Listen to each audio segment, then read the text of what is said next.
Hi, and welcome to today's workshop on customer service. My name is Kim Bennett, and I'm delighted to be here with you to share information that I think is relevant and valuable. Again, our topic is customer service, and I'd like to take this time to go over today's agenda. We're going to look at the meaning of customer service and find out why it's important to us. Then we'll look at the benefits of good customer service and what some of those traits are. Lastly, we'll talk about strategies to execute good customer service. So this is what we'll be covering in our session together today. So let's go ahead and talk about why customer service is important.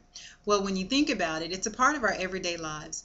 Whether we're out in the marketplace, shopping or dining, or out for just sheer entertainment, we're usually on the receiving end of some type of customer service.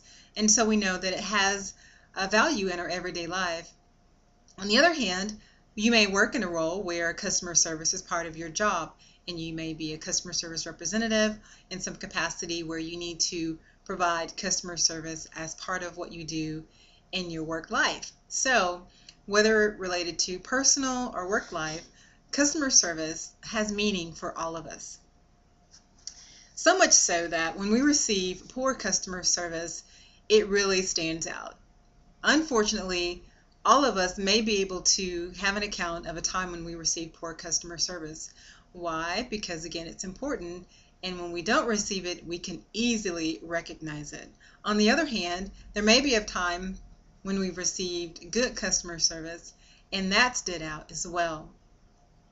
Some statistics tell us that 59% of people who receive poor customer service will no longer do business with that organization.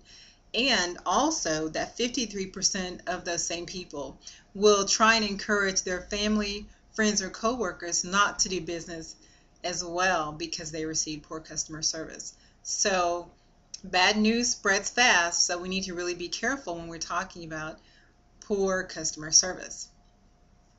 Now, a lot of people are really forgiving, and surprisingly, 90% of consumers will actually give an organization or a merchant a second chance to make that good impression if the merchant will find a solution to the problem or the situation. So we're not so quick to run away if the customer service is solution oriented. So now we've looked at why customer service is important and how it's relevant in our everyday lives. In addition to that, what it means to us is that we have individual preferences and how we think we should receive customer service. We have certain perceptions and expectations, and because we're paying our hard-earned money for it, we feel an entitlement. With regard to individual preferences in general, it's probably safe to say that most of us will appreciate good customer service. Even though our preferences may vary from person to person, we still all want to be respected and considered when we're receiving the customer service. We think about how we're treated as a customer when we're shopping for maybe a new car or furniture. When we go to the dealership, of course, the bottom line is that we want the vehicle that we came for. However, it does matter the customer service that we receive from the sales representative. So when we think about how we're treated when we're shopping for groceries, we may feel a little bit different about the customer service that we receive. Our expectations may not be so high. But the point is that we have individual preferences and expectations. Now that we've talked about why customer service and what it means to some of us, let's talk about what is customer service. Customer service is an organization's ability to supply their customers' wants and needs, and that they also have the resources, the staff, and the services to provide those promised goods or services. Improving customer service involves making a commitment to learning what our customers' wants and needs are and developing a plan so that we can implement the customer-friendly process. Remember that talk is cheap, and it's really all about action. We need to deliver what we promise at all times in order to maintain good customer service. because the customer has that expectation. And when we can, we need to over-deliver when possible. So customer service is our ability to provide the services that we've promised, to meet the customer's expectations, to be committed. That means the staff and the management needs to have commitment, and then we need to have the action plan to be able to execute the customer service. When we talk about customer service that stands out, earlier I mentioned that we can quickly identify when we receive poor customer service, but we can also identify when we receive excellent customer service. So we want to be able to provide customer service that stands out above the rest, that people can remember that positive interaction with us as a customer service provider. And that means we need to have the right attitude. We need to understand, again, the needs of the customer. We need to be taking responsibility by being an example. According to the author Stephen Covey, and the author of his book entitled The 7 Habits of Highly Effective People, the 5th habit suggests that we first seek to understand, then to be understood. This is a really key component in providing good customer service, because we need to try and understand what the concerns of the customer are. So outstanding customer service is the ability of an organization to constantly and consistently exceed the customer's expectations.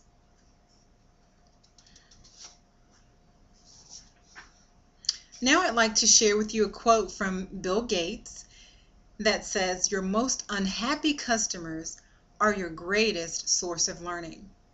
Now, when you think about that, it really makes sense, because when we think about irate customers or customers who are dissatisfied with the service that we're providing, it's really a learning opportunity for us to find out where we can improve. So that's a really good quote to live by.